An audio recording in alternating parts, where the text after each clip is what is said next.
This morning, as we start, we think about life and we think about the blessings that we've been given, and I've always thought that, or we'll sing a hymn here in just a little bit, but as our life is really every week, every day, almost every hour, we meet or do or experience something new in an event, and I got to thinking about that and I had pulled this out quite a while ago and was just reading through it. So now, since John's not here, it actually works out. It's called, and I got this way many years ago, it's called the quilt. And I thought this kind of fits. It kind of fits. Just a neat little, if you've never heard it, if you have, just bear with me. But it starts out, as I faced my Maker at the Last Judgment, I knelt before the Lord along with all the other souls that were there. And before each of us laid our lives, and they were like the squares of a quilt in many piles. An angel sat before each of us, sewing our quilt squares together in a tapestry that eventually would become our life. But as my angel took each piece of cloth off the pile, I noticed how ragged and empty each one of my squares were. They were filled with giant holes. Each square was labeled with a part of my life that had either been difficult, or there was a challenge, maybe a temptation, and I was faced with in just literally everyday life. I saw hardships that I had endured, which were the largest holes of all. I glanced around me and I noticed that nobody else had squares quite like mine. Other than maybe a tiny hole here or there, the other tapestries were filled with, they were rich color, bright hues, and they just looked great. Matter of fact, I was very envious. I gazed upon my own life, and I was frankly disheartened. My angel was sewing together the ragged pieces of cloth, and they were just threadbare. They were empty, almost like binding air. Finally, the time came when each life was to be displayed, held up to the light, the scrutiny of truth. The others rose, each in turn, holding up their tapestries. So filled their lives had been, I began to see how full, and I was envious at the life that they had. And then finally, my angel looked upon me, and he nodded at that time for me to rise. My gaze dropped to the ground in shame because I hadn't had all the earthly fortunes that my friends had had. I had love in my life. Many times I had laughter, but there had also been trials of illness and, of course, death. The false accusations that took from me my world as I knew it. I had to start over so many times. I often struggled with the temptation to quit, only to somehow muster the strength to pick up and begin again. I had spent many nights on my knees in prayer asking for help and guidance in my life. I had often been told or been held up to ridicule, which I endured painfully, each time offering it up to the Father in hopes that I would not melt within my skin beneath the judgmental gaze of those who unfairly judged me. And now I had to face the truth. My life was what it was, and I had to accept it for what it had been. I rose and slowly lifted the combined squares of my life into the light. An awe-filled gasp filled the air. I gazed around at the others who stared at me with eyes wide. Then I looked upon the tapestry before me. Light flooded the many holes, creating an image. It was the face of Christ. Then our Lord stood before me with warmth and love in his eyes. He said, every time you gave over your life to me, it became my life, my hardships, my struggles. Each point of light in your life is when you stepped aside and let me shine through until there was more of me than there was of you. The author goes on, who's unknown, goes on to say, may all your quilts be threadbare and worn, allowing Christ to shine through. I thought it'd be a good way to start our day because as scriptures will guide us today, I wrote a couple down in Mosiah. The Book of Mormon gives us an exceptional insight into life itself and the guidance that we're giving. And the thing I like about it is the fact that it's like with anything.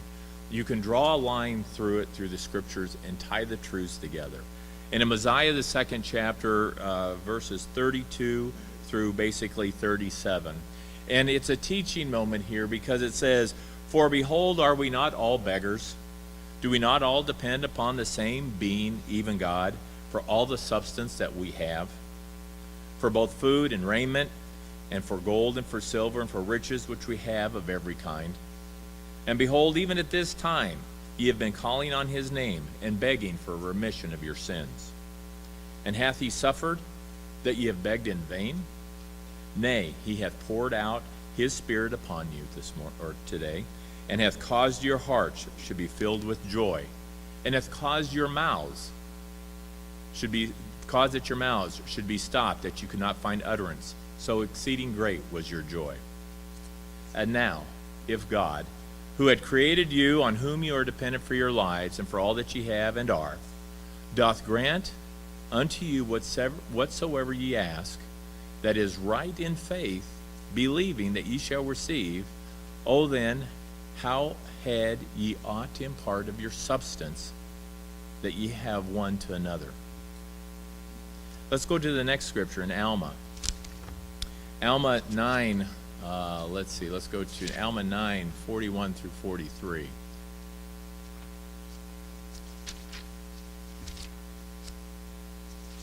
And when we get to Alma 9, 41 through 43, it's another instruction for us. It helps us understand our life.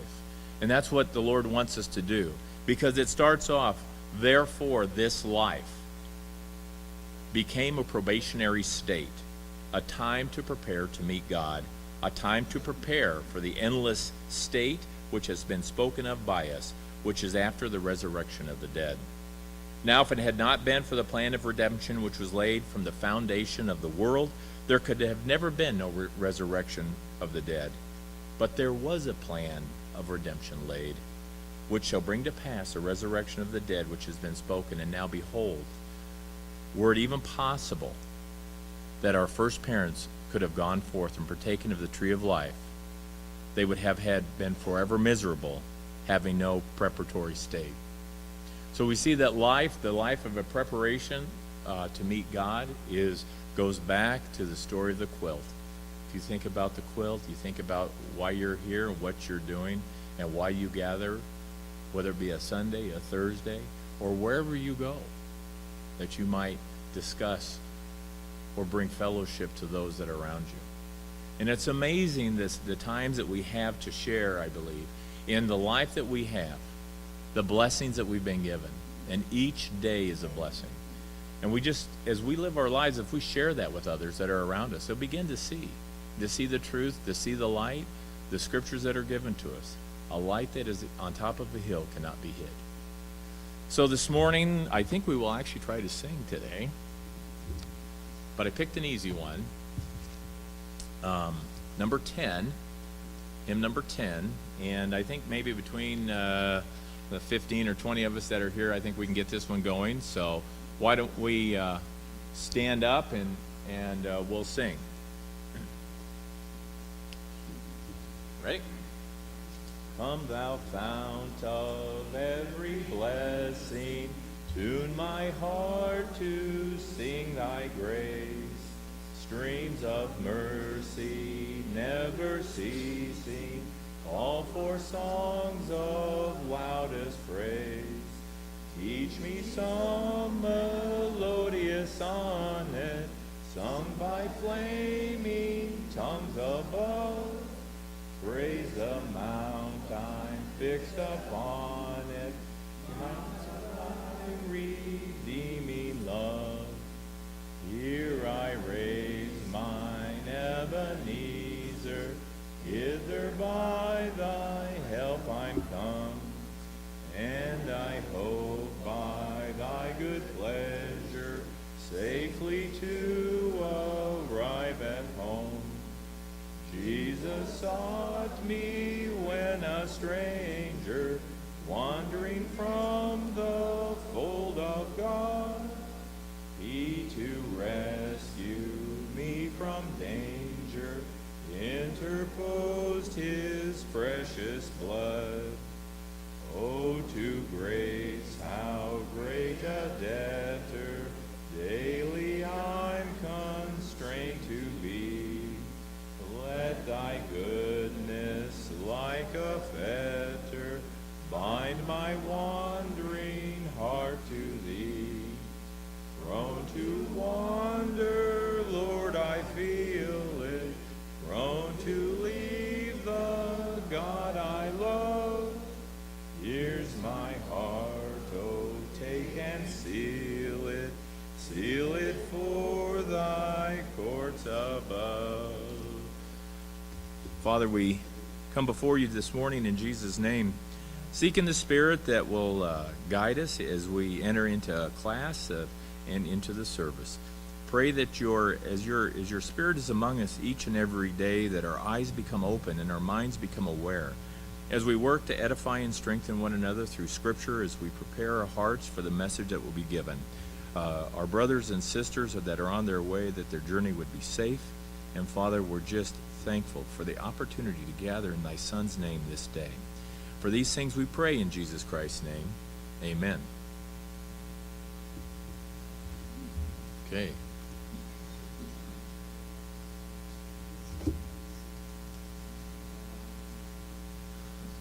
Okay, let's see, get everything out that I need.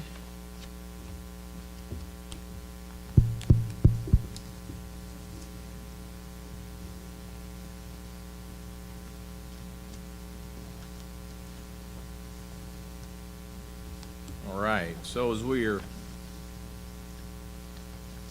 think I'm going to take us back to, just real quick, we were reading in Ephesians last week a little bit. We've got some other things that we want to talk about, but let's go back to Ephesians, the 2nd chapter.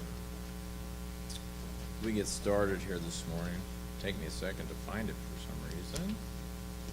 Like I say, Ephesians, the 2nd chapter, and then those first 10 verses, when we talk about the things, where in our past lives or what we've done in the past, we've walked according to the course of this world, and we talked a little bit about being in the world, not of it, as we take a look at what the Lord is and who he is in verse 4.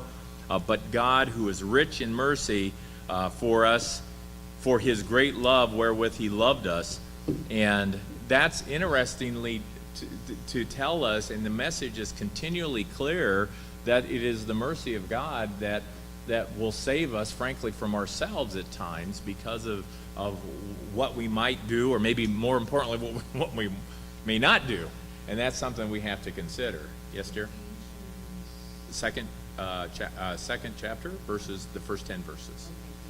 So when we were talking a little bit last week, we see that, like I say, in verse 4, God is rich in mercy, and in verse 5, tells us all what, as it is being explained to the people, the Ephesian church, as it's being explained to them. What does it tell us in verse 5? Exactly. And it's not works, although you can't. And one thing that you have to do all things, or you're doing nothing, because you can't work for Christ if you're not working for Christ. I guess if you ever wonder, and I've thought about this, how do you get that message across? How do you get the message across about the atonement? How do you get the message across about the attributes of God? And so that as a people, you have a clearer picture, so that way you can see God and Christ moving in your lives, in the lives of others. And I say the lives of others very specifically for a reason. I believe God moves and has all of these attributes that we're talking about. God moves in the lives of many people. Could we all agree on that? How many times do you need to be reminded? How many times have you been reminded that through whatever has happened in your life, other people have seen God or Christ moving within you? The trials that many times you go through, and this is where we see God working in us and through us. I've seen so many times through trials, tribulations, and even happiness, where the blessings of God have manifested themselves on some of you, actually most of you. But at times, we need to remind each other that that was a blessing from God, or that Christ was working strong in your life, because we either fall into a prideful category. Sometimes we say, well, no, that was me that did it. Or if it's a disaster, we think God is lost. He's lost us. He's forgotten us. And we need to be reminded all the time that by this mercy and by what we're reading here, that even when we are dead in sins, hath quickened us together with Christ. Isn't that where you want to be? Yeah, that's a simple answer. So we see then that in verse 6 and in verse 7, who'd read verse 6 and 7 for me here as we set the baseline this morning? Oliver? And hath raised us up together and made us sit together in heavenly places in Christ Jesus, that in the ages to come he might show the exceeding riches of his grace and his kindness toward us through Jesus Christ. Okay, 2 verses lays it all out. It's actually pretty clear at that point. Is it clear to you? Okay, what does it clarify for you?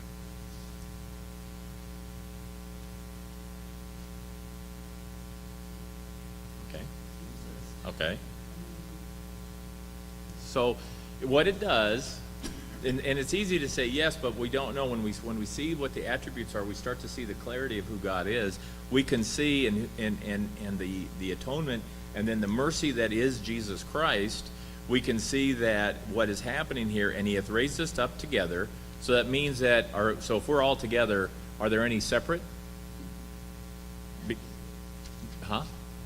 Shouldn't be. So we're all together, and we're together that in heavenly places, and so it says, and hath raised us up together, had made us sit together in heavenly places in who? Okay, very specifically, there's a place, a condition, and a person here. And do you really understand what verse 7 is saying?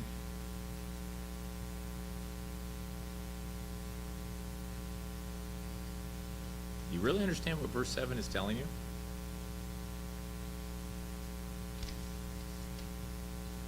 I'll wait for you to answer this time.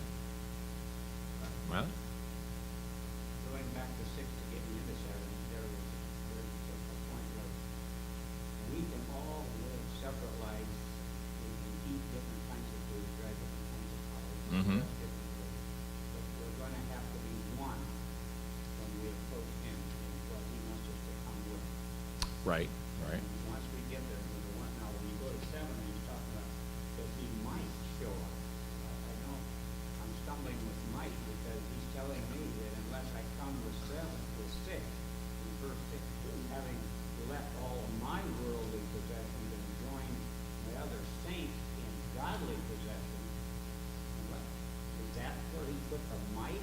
Well, I think it's not might as if maybe, like maybe I'll invite Mile and maybe not, depends, right?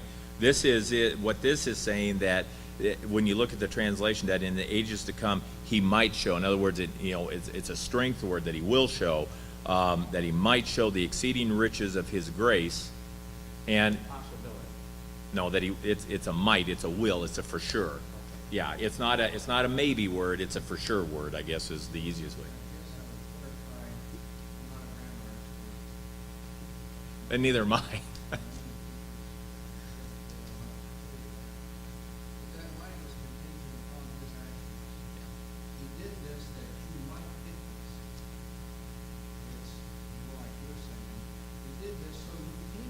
Exactly. Yeah.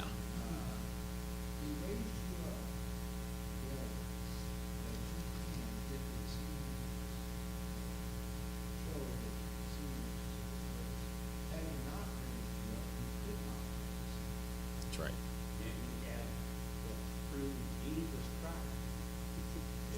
he's telling us we might do this of his grace and of his kindness toward us through Jesus Christ. Well, yeah, yeah. Go ahead. I think that, to me, emphasizes the importance of us. We know God. Yes. We know that he's the creator, but Jesus Christ is our way to him. Yes. And there is no other way. And there is no other way, and that was the mercy, that was the atonement that was given, so that way, what? Mercy and grace. Yeah, yeah, that's exactly right.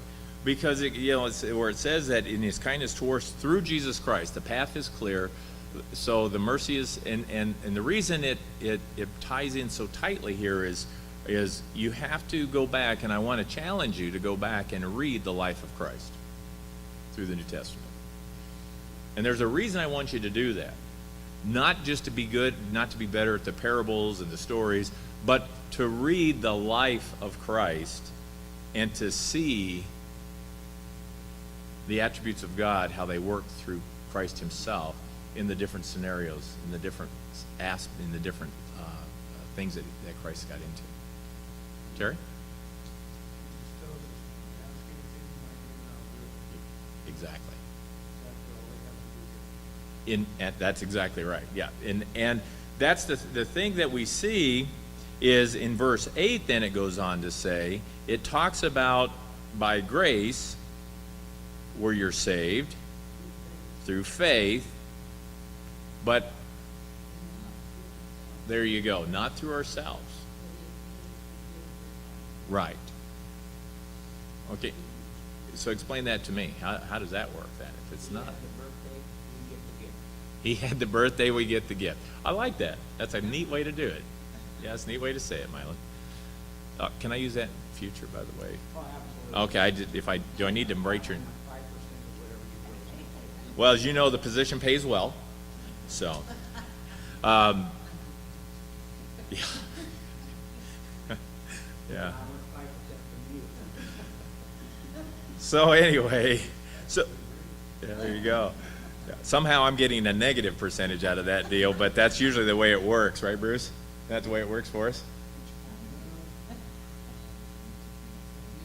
Answer correctly. Yeah.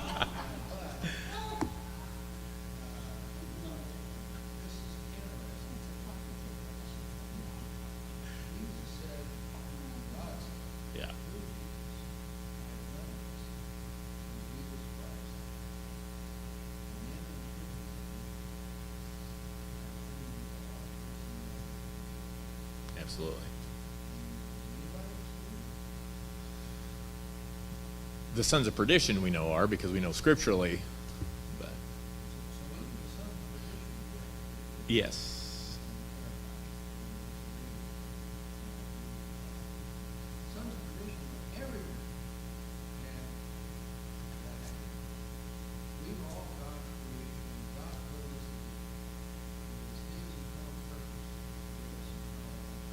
That is true. That's right.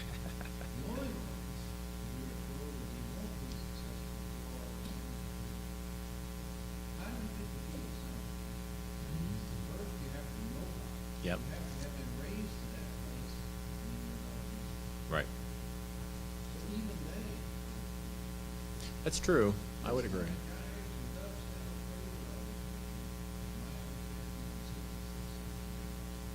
Oh, yeah.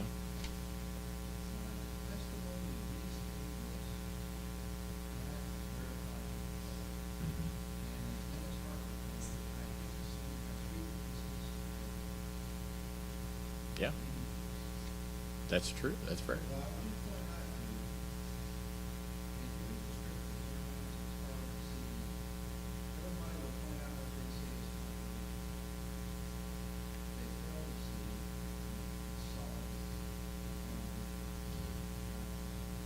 Right.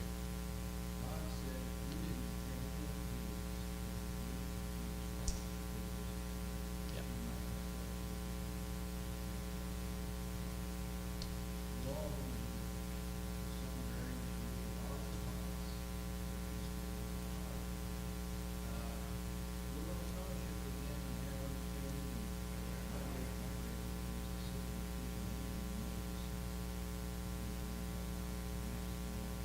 Right.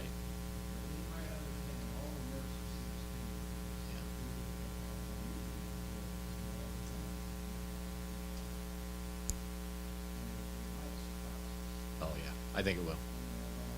No. Yes. And that's a good point, because that's one of the things that as a people we've been blessed with is the ability to have the witness of the gospel, support the words, and to support just to support the overall testimony, right? Who is Jesus Christ? Who is God? Are you raising your hand, or? Oh. I just wanted, and I'm not getting off subject, exactly, are the sons of perdition, are they the ones that left with Satan? Or is it like us that knows Christ and totally and denies him, then is that a son of perdition? Who are they? How many are there? What? I mean, is it people that left with Satan? So, yeah.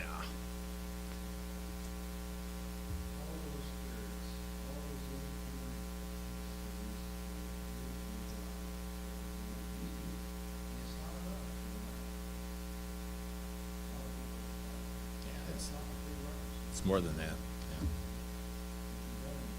Right.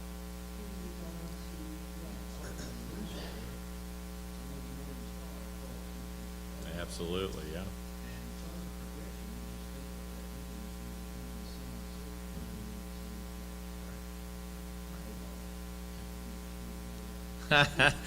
All right, so what we're then when we look at the rest of the scriptures, we see that in 8, for by grace you are saved through faith, and not of yourselves, but it is the gift of God. Now, once again, it's that gift of God, right? In verse 8. What does verse 9 tell us? And why not? I mean, we're just busy bees, you know. Boast that you did something that caused greatness. Yeah, I know, but that's okay. You don't have to bring it up, Shirley. So, but that's true. And, the Lord knows us, doesn't he? Now, he wants us to be engaged in good works, but we don't necessarily have to always, and there's a difference between talking about bringing ministry versus boasting, because it's very clear, lest any man should boast. What is boast another way of saying? What are they? What is a person that boasts? Prideful. That's exactly right. Bruce Riley? Well, I was just say that an example of relying on one's words would be in the moment's truth. You have to be baptized into the temple. You have to be married to the community. Your work in the temple is baptizing dead. One of the first word sins mentioned in the Bible, throughout the Bible, is having communion with people already dead. Yeah. Which the Vandor. Yeah. Illustrated that. So with one's fruit, their entire salvation is based on the very works doing this. And you talk to someone, and they're not sure whether they're going to be saved. Sure. And what that is, though, and it's not just that denomination. There's many that are very much focused on you have to have a certain amount of works, you have to do this, and that's like when Mrs. Turner bakes a cake, which she does a great job of. If she leaves something out, it won't be complete.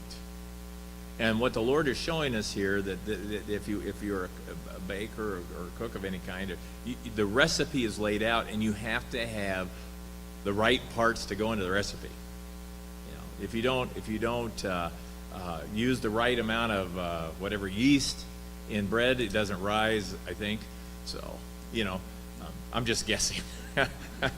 It's already risen and baked when I get it, but the point is, if you leave any of that out, or if you have them in the wrong portions, you don't get the desired result. And the Lord is telling us here, even here, as Paul is writing, he's trying to make these guys, he's trying to get it across to you as simply as possible. As simply as possible. And that's so important, where he says that hey, here's what you need to do, and here's why, and here's the gift that was given. Because who'd read verse 10 for me? Oh, yes. For we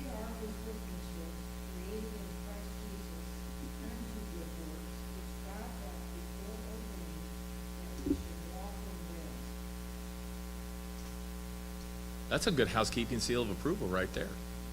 So think about now why you're created. It says right here, whose workmanship are we?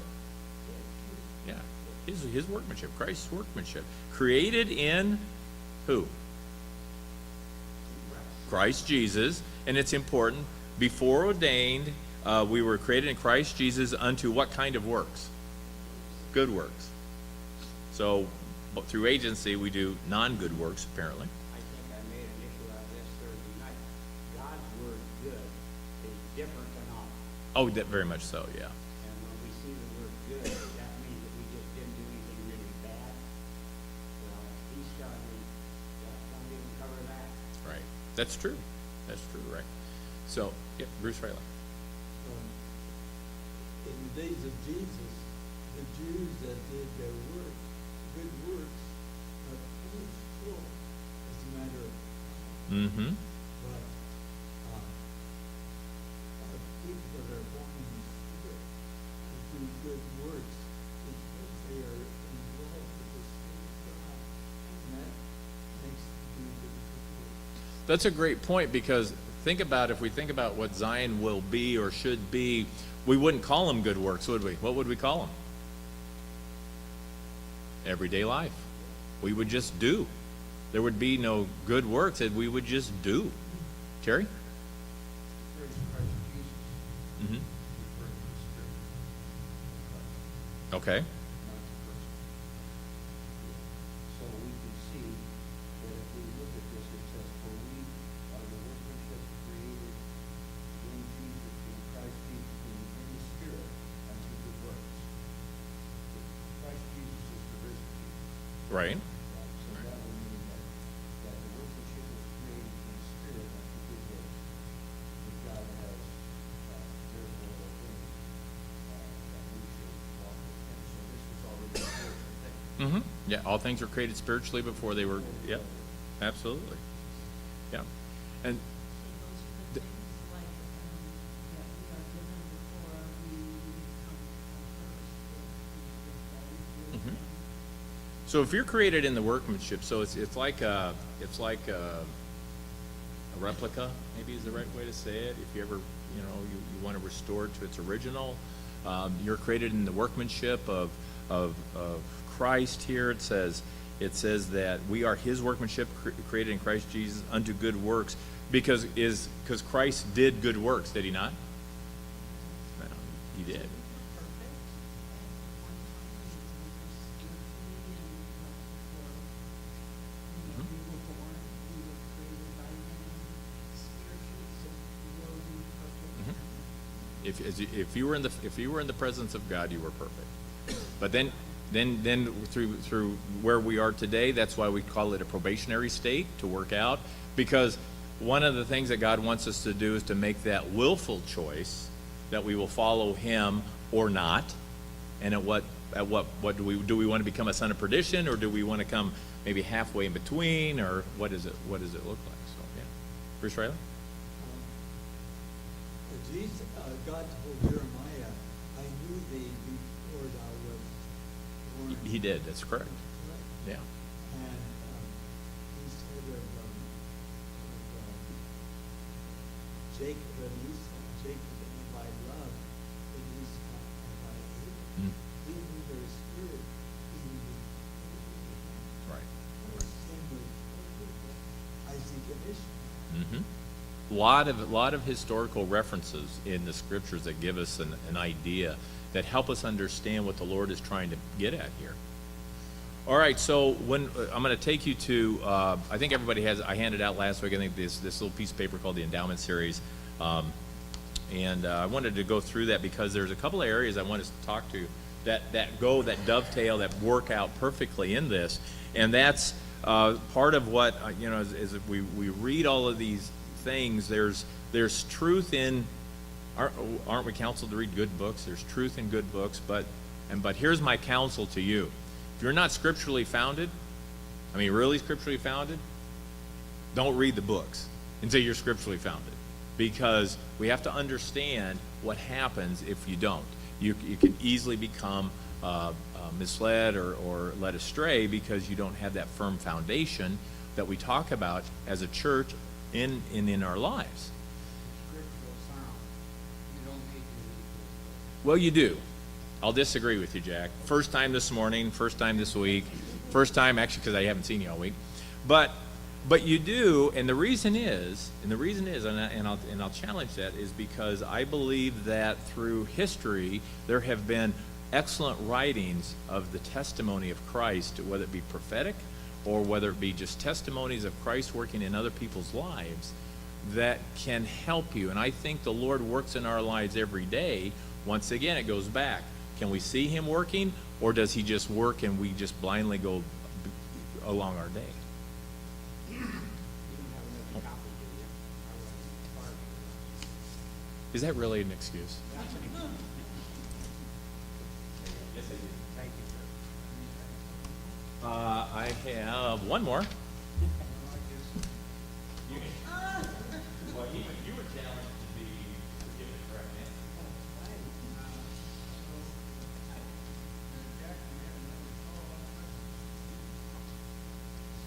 You had a follow-on question? Yeah. With regards to these books, Mm-hmm. this past couple of weeks, I've been involved with the two churches, the Foursquare Church Okay. and the Church of Christ. Okay. On it, pretty good sized group, they wanted to talk religion on it. But would not listen to the inspired version Huh? of the Book of Bible, the Book of Mormon. Mormon, yeah. Yeah. So, and I asked them, why not the King James Version? They have this modern Bible, that's all they would listen to. Right. And of course, grace come up. Oh, Grace is their foundation. sure. They're going to heaven no matter what. And that doesn't go down my crawl. Maybe some of you it does, but it don't. It doesn't for us, you know that. But anyway, I suggested that they even use the King James Version. Uh-huh. And what'd they say? Huh, it's too deep. We don't understand it. Oh, there you go. We don't understand it.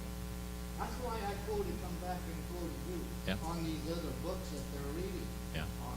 And I tell you, I've read hundreds of these other books that are people who are under church appointment, put out to have income and supposedly help increase the spirituality of our church Okay. people. True. True.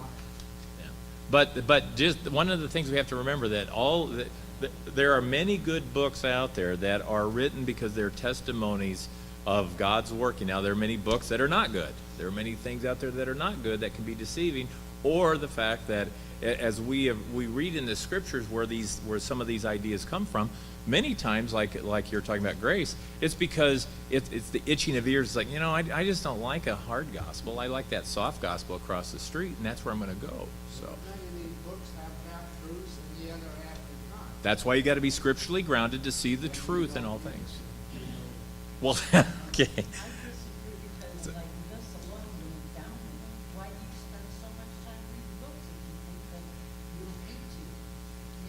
So, I'll let you two hash that out. I didn't hear that. She just wants to know, why do you spend so much time reading books if you're telling us not to read books? No, the past year. Not in. Matter of fact, I've given a lot of them away. A lot of them to this That- gentleman. Exactly. Exactly. Let's go to Bruce Riley. His hand is up, and then we'll go to Bruce Sutton. In the Old Testament, it said that Noah found grace in the sight of God. Yes. Because he was the only one in the world that kept the laws. That's exactly right. That's what it says. Yeah. And you can see the rest of the people, remember what they said, we'll eat, drink, and be merry, for tomorrow we're going to die, because they had a different idea of who God was. Many times. But I don't think we're on an island. I think there are people today that are coming to an awareness of of the blessings of Christ and the true blessings of Christ. We're not on an island. Terry? Oh, sorry, I went to go to Bruce Sedith, then I got to go to Terry. I apologize. I would just clarify, maybe emphasize. The scriptures tell us to study good books. Yes. It tells us to educate ourselves because even the creation testifies of God. Yeah. We can see God in his handiwork if we fully understand it. But the scriptures also tell us, study the scriptures that you might rightly divide the word of truth. Yes. If you're not grounded, it's interesting watching some of these court cases coming up. The president is on the rise. And one of the things that the lawyers do, I want the source document. Don't believe this person writing about their source document. No, I want the original document, so I might know what the truth is. I might know. So what is your source document? If it isn't, and this is my, might sound like an advocate. I tend to agree with you. God went to extraordinary efforts to preserve that truth. Yes. You believe God how that Bible came about. And the arguments they held is what should be included and what should not. If you don't believe God is not, God's hand is not involved in the history of man, in particular, preservation of the scriptures in that book, I don't know any better source document than that one right there. Now you say, was that King James Version, or is that, what one, the book, Oh, New Inspired or something. whichever version you Yeah. want to use. Yeah. They got the NRSV now.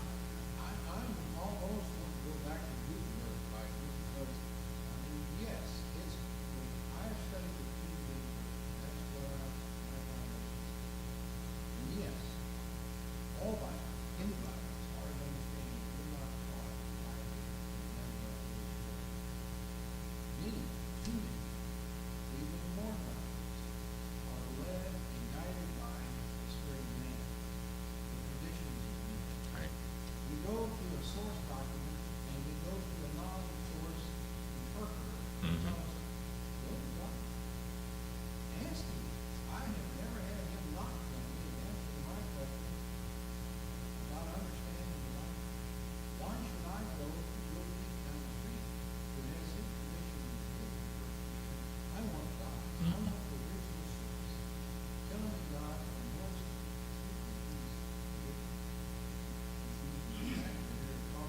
Go to the source, the voice of mouth. What did you mean? Yeah. What were you preserving for me to understand?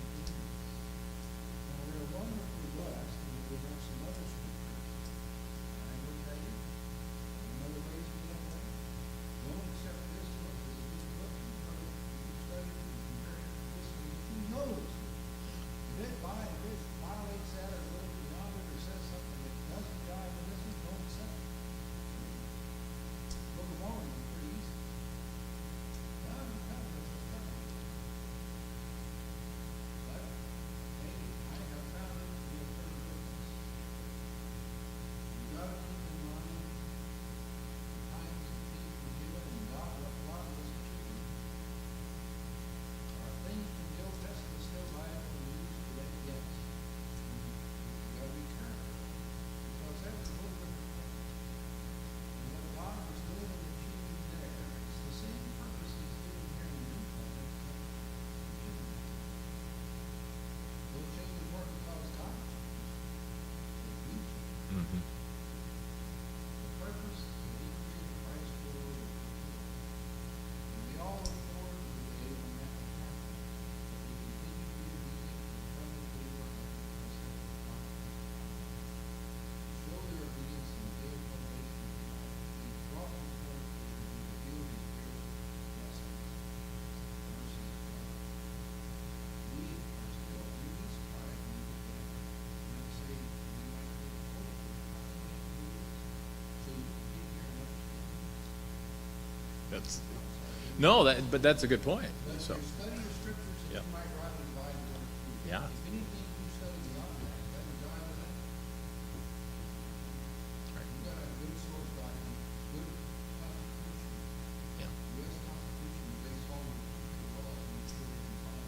That's right. So when you study, you use the inspired version? Yeah, okay.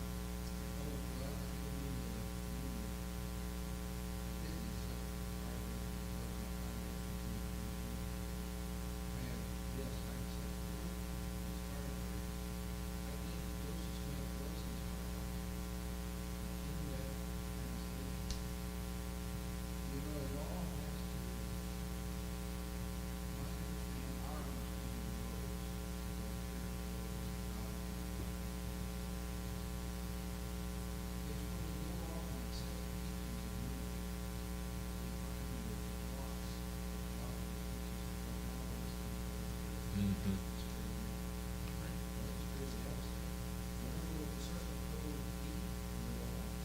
No.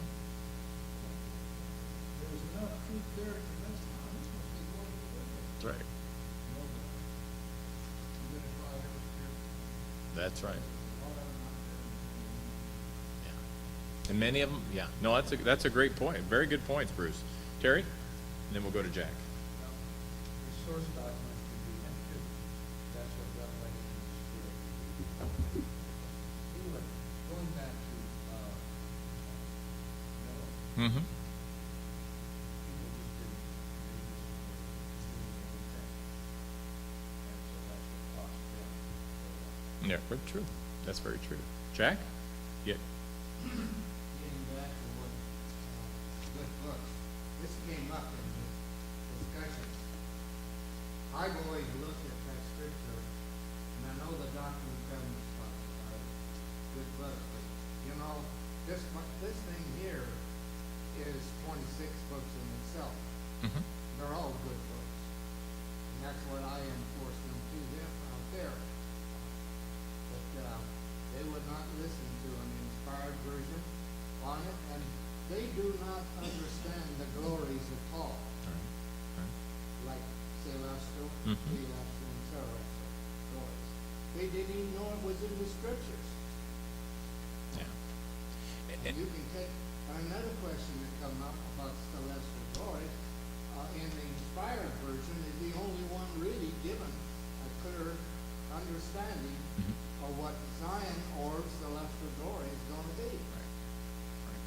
But it goes back, though, to understanding the scriptures, reading the scriptures, having that firm foundation, and using that as your, as Bruce would say, the source document. If there was a point that I left, and I hope I left it in right, was if you want to know about God in Christ, you go to Him on your knees with these books Right?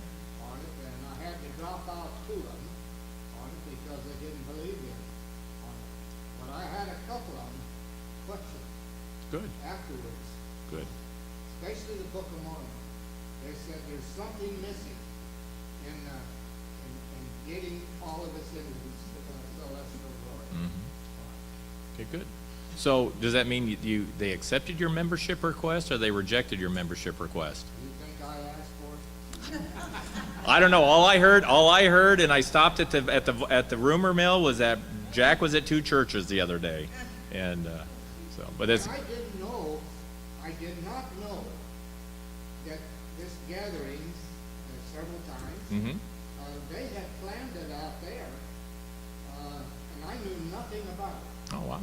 So you walk into a hornet's nest, on it, there's only one there. Yeah. Jack, if you want to throw them in for a tizzy, read to them from the book of Revelation. Oh, that's way out of it, that's way out of it.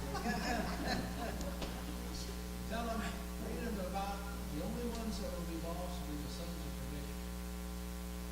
And they will just go for the right thing. Definition of son of perdition can be at different levels at different times. They have denied after once accepting that Christ is the Son of God. Yes. Those are the sons of perdition. Yes, sir. And to read in the scriptures where they will be the only ones lost, you ask the Baptist or Church of Christ, who ain't gonna be in heaven? It's- all right. So let's go to Mylan. Mylan, you had your hand up. Yeah. When I was real active in prison ministry, so all the time, almost 5 days a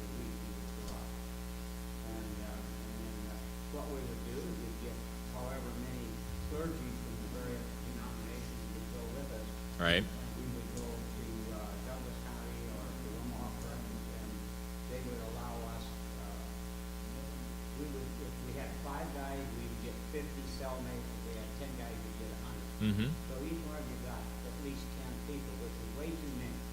There should be more ministers going into it, but anyway, that's the whole story. But when we would get in there, and they would, 5 or 6 or 10 of us would line up, and they'd say, well, I'm from St. John's, or I'm from St. Mary's, or I'm from this church, or I'm from that church. They'd get to me, and I'd say, I'm from the reorganized church of Jesus Christ of Latter-day Saints. And 50 guys would be looking at me. Well, I got to where more of them wanted to come with me than would go with the other ones, and so I would only get 10 or 15 or whatever. Mm-hmm. And I got to asking them why, and there was one guy in there, a young, big black man, and he said,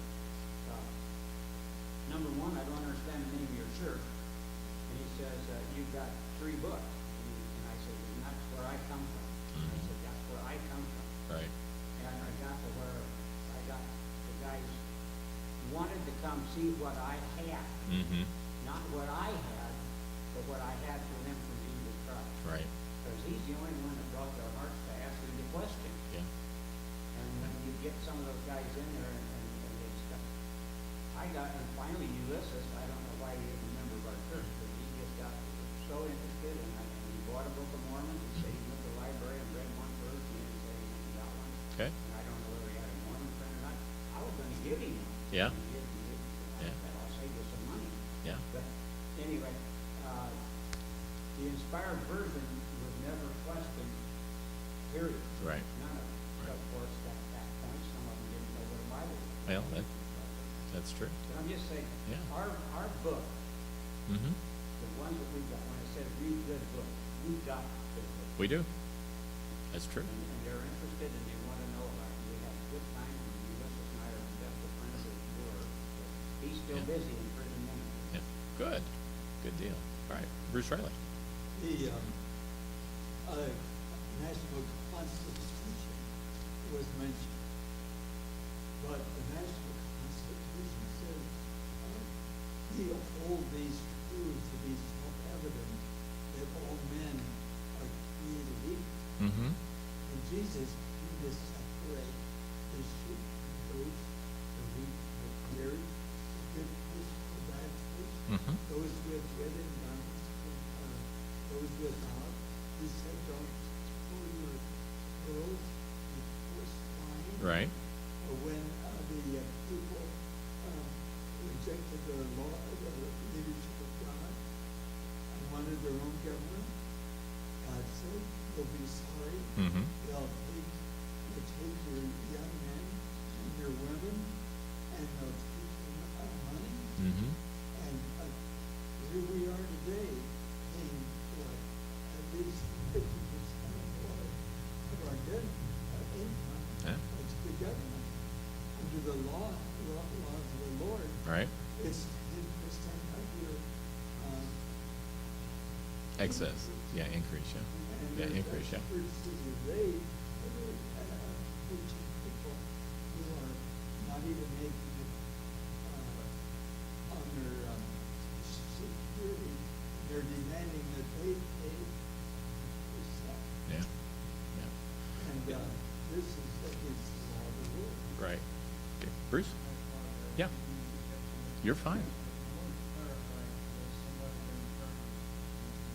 So when we talk about this landscape, my sister's question, we always better go back to scripture. In Second Peter it says, for if they have escaped the pollutions of the world through the knowledge of the Lord and Savior Jesus Christ, and not even if there in both time and latter end work for them in Jesus. Would it have been better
Yep, no, that's good, that's great points, and Jack, you might want to get that scripture reference from Bruce, just so next time you're clear. Are you aware of it? Okay. Whose? Terry's? Yeah. Yeah. Thank you.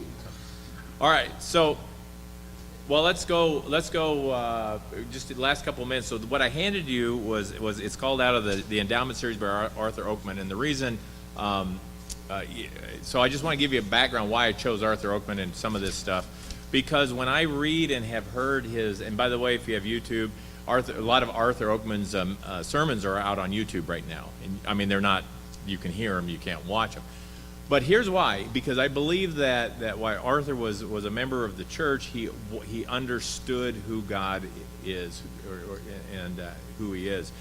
Because in this part of it, the first thing we want to take a look at is, I believe I have it underlined, but it's basically 2 Corinthians 4:18, and this is exactly what we're talking about.